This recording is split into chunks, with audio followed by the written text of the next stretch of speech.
Naimbag na aldaw kanyayo aming kakabsat. Magandang araw po sa inyong lahat and welcome back to my channel. Nako, meron pong umiikot na antumbong sa takot. Yung taong dakdak ng dakdak sa dahig, kung ano-anong pinagsasabi, mga paninira sa ating gobyerno, kay President Bongbong Marcos, nagtatapang-tapangan. Pero sa likod po ng lahat ng kanyang pagtatapang, paninira, pang-iinsulto kay President Bongbong Marcos, hindi po niya maitatago yung kanyang pangamba at takot. Bakit?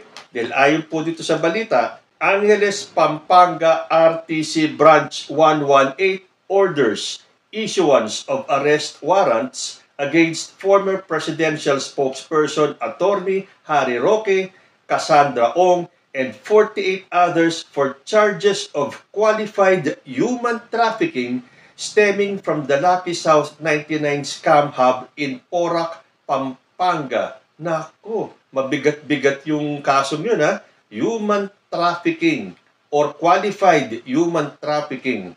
Kaya naman pala dinadaan na lang ni Harry Roque sa pag-video-video niya. Naggagaling-galingan na akala mo hawak niya ang solusyon sa lahat ng problema ng bansa. Sa bagay, birds of the same feathers flock together. Di ba ganyan din si Sara Duterte? Akala mo naman si Sara, lahat ng problema ng bansa kaya niyang lutasin na siya ang pinakamagaling. Balikan natin si Harry Roque.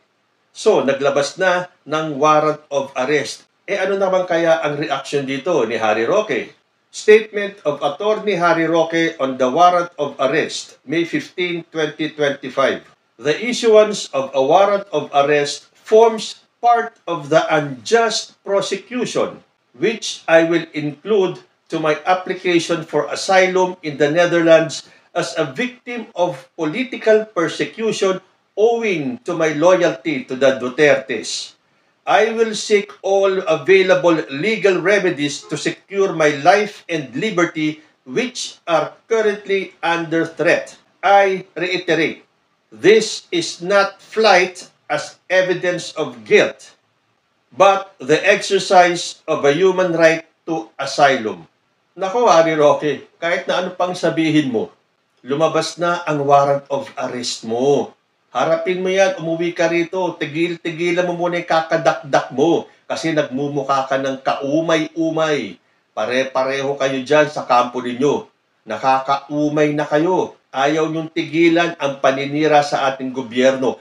Kayo at ang kampo ninyo ang nanggulo sa Pilipinas. Okay lang yung may oposisyon kung ang pinaglalaban ng mga oppositionist na to ay para din sa bayan. Kayo hindi Halatang-halata kaya kayo oposisyon ay para sa sariling interest nyo lang. Kitang-kita na yan, basang-basa na ng mga Pilipino yan kung ano ang totoong motibo ninyo. Ang manggulo. Hanggat hindi nyo naiuupo si Sara Duterte bilang presidente, hindi kayo titigil sa panggugulo. So itinuturing ni Attorney Harry Roque na ang paglabas ng warrant of arrest sa kanya sa kasong human trafficking ay isang panggigipit ng administrasyon at gagamitin niya ito para sa kanyang asylum application. Ikaw na lang ang naniniwala sa sarili mo, Attorney Harry Roque. Dahil kahit na ang kaalyado mong si San Panelo ay hindi na naniniwala sa iyo. Sa bagay, matagal na yatang walang bilib itong si Sal Panelo kay Harry Roque. Nagtataka nga ako Nakailang banat na si Sal Panelo kay Harry Roque. Pero mukhang duwag itong si Harry Roque dahil wala pa akong naririnig na sinagot niya ang mga banat ni Sal Panelo laban sa kanya. Dahil pinagpipilitan ni Harry Roque na political persecution ang ginagawa ng administrasyon ni PBBM kay Harry Roque. Pero ano ang sabi ng kanyang kaalyadong si Sal Panelo? No, I do not think Harry Roque is being politically persecuted. Kung ako sa kanya, abogado naman siya, harapin niya. Pakinggan na po natin yung interview kay Sal Panelo sa isang TV network. I just wanted to ask about your colleague, Attorney Harry Roque, who is still in the Netherlands. There is a warrant of arrest out for him for qualified trafficking in persons. And he said that hindi siya mapapauwi hanggang walang desisyon yung kanyang asylum. Tama po ba yun? At ano pong should he stay outside the country? Well, kung ako sa kanya, since abogado naman siya, at ang demanda sa kanya ay isang crime.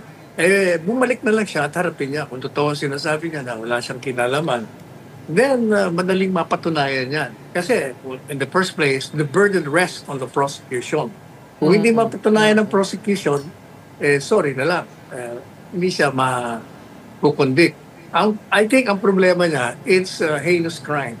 Madaling sabi, hindi siya basta palalayain. Kailangan, kasi immediately, ikukulong siya.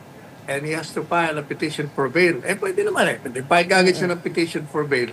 At the prosecution will have to prove with strong evidence na guilty siya. Otherwise, i-release siya. Kasi kung hindi siya uuwi, yung tao, alam mo naman tayo mga Pilipino, pag hindi ka humarap sa akusasyon sa'yo, ibig sabihin guilty ka. Tama man o mali, yan ang perception. So makakasira sa kanya. So if I were him, umuwi ka Umuwi na lang siya, oo. Pero sabi po niya, politically persecuted daw po siya, no? Oh, you don't agree? Mahirap. Alam mo, mahirap yung political persecution na sinasabi niya. Kasi, mismong galing sa bibig niya kasi, during the congressional hearing, lumalabas na talagang abogado siya. Marami siya mga contradiction, inconsistencies. Kaya siya na-demanda. Galing mismo sa kanya. So you don't agree that he is being politically persecuted, that there is merit to the investigations? No, I do not think so. Kung ako siya sa kanya, abogado naman siya. Umuwi na lang siya. Harapin niya. Di ba? Kaalyado na yan ni Harry Roque, supposedly magkakampi sila. Pero bakit nilalaglag na siya ni Salpanelo? Hindi naniniwala si Salpanelo na political persecution ang nangyayari dito kay Harry Roque. Sumagot din ang palasyo. Ayon dito sa GMA News, Palace slams Harry Roque over claims of political persecution. Malacanang called out former presidential spokesman Harry Roque for claiming that he is being politically persecuted by the Marcos administration after a local court issued an arrest warrant against him. Palace Press Officer Attorney Claire Castro underscored in a briefing that the warrant of arrest against Roque was valid. She hit back at Roque for failing to present documents that would supposedly explain his increased wealth during last year's congressional hearing. Yan po naman talaga ang kanyang magiging naratibo, kanyang depensa. Pero hindi po niya sinasagot ng mabuti kung nasaan po yung mga dokumentong kanyang ipinangako sa House of Representatives at the time na nagkaroon po ng hearing sa Quadcom. Hindi po niya natutugunan yun at kung anuman yung mga sinasabing di umano hidden wealth niya ay hindi pa rin po niya natutugunan. So paano po kaya magkakaroon ng political persecution? Naalala ko napanood ko Nangako si Harry Roque na sa susunod na hearing, dadalhin niya yung mga dokumento. Pero after yata ng hearing na yan, hindi na sumipot si Harry Roque at nagtago na. Dagdag pa ni Castro, at tandaan po natin, korte mismo ang nag-issue ng valid warrant of arrest patungkol po sa kaso ng qualified human trafficking. Pero siyempre, ang naratibo nga naman ni Roque, I am a victim of political persecution by the Marcos government because I am an ally of the Dutertes. Abay, ganun talaga. Weather lang yan. Ituloy mo yung magiging faithful ally mo sa mga Duterte. Pero, you still have to face the consequences of being a solid supporter of the Dutertes. Gagawa-gawa kayo ng gulo, gagawa-gawa kayo ng anomalya, tapos kapag nabuko kayo, magtatago kayo. Tapos sasabihin mo, your flight is not an indication of guilt. So paano na yan? Nasa dahig si Harry Roque. Sabi nga sa isang balita sa PTV, Acting PNP Public Information Office Chief Police Colonel Randolph Tuanyo confirmed that the CIDG, led by Police Major General Nicolas Torre III, has formed a tracker team following the arrest warrant issued by the Regional Trial Court in Angeles City, Pampanga against approximately 50 individuals at kasama po dyan si Harry Roque at si Cassandra Ong. So paano ba yan? Yung mga nanditong akusado ay madaling hulihin. paano na si Harry Roque? Sabi po sa balita sa Bombo Radyo, DOJ, posibleng makipag-ugnayan sa Interpol para mapabalik si Attorney Harry Roque sa Pilipinas. Ito na nga ba? Inihayag ng Department of Justice na posible itong makipag-ugnayan sa International Criminal Police Organization o mas kilala bilang Interpol upang mapabalik dito sa Pilipinas si Attorney Harry Roque. Ito mismo ang isa sa mga kinukonsidera ng naturang kagawaran kasabay ng kanilang plano na makipag-ugnayan rin sa gobyerno ng bansang The Netherlands, kung saan tiniyak ng Department of Justice na kanilang gagamitin ang lahat ng legal remedies para maaresto ang former presidential spokesperson ni dating Pangulong Duterte na si Attorney Harry Roque.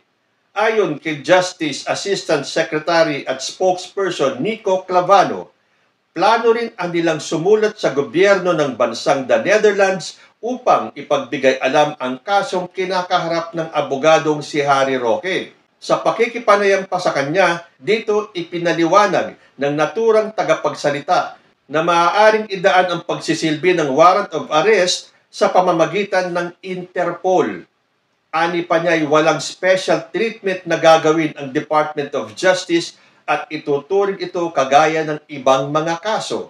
Sabi ni Assistant Secretary Nico Clavano ng Department of Justice, "We will treat this as any other case. So kung meron talagang akusado na wala sa bansa, we will exhaust all our remedies to get him back here in the country."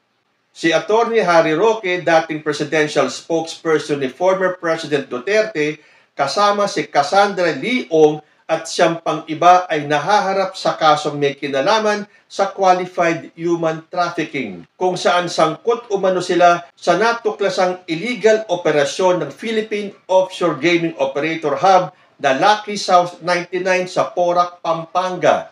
Kaya't giit ni Justice Assistant Secretary Nico Clavano na mahalagang maiharap ang mga akusado kahit pa nasa ibang bansa ito para sagutin ang mga paratang na ibinabato laban kay Attorney Harry Roque. Sabi pa ni Clavano, ngayon po na may warrant of arrest siya, kailangan na nating iharap sa korte. Kasi kailangan ho nating i-obtain ang jurisdiction over the person para po ay meron pong jurisdiction na mag-proceed ang court. So tulad nga ng payo ni Sal Panelo kay Harry Roque, umuwi ka na dito, harapin mo yung kaso mo. Kasi ang bigat naman ng kaso ay nasa mga prosecution. Kailangan patunayan nila na may kasalanan ka. At kung hindi nila mapatunayan, dilibre ka, hindi mo na kailangan magtago. Huwag kasing dakdak ng dakdak. Hindi maitatago ng pagngangaw-ngaw mo ang kasalanan na ginawa mo. Be man enough, Harry Roque. Come back home and face the music. So panawagan po natin sa Interpol. Teka muna, gayahin ko muna si Philip Salvador ha. Bring him home! Kayo po, ano ang masasabi ninyo? Comment lang po down below and I will see you in my next video. Diyos ti Agnina.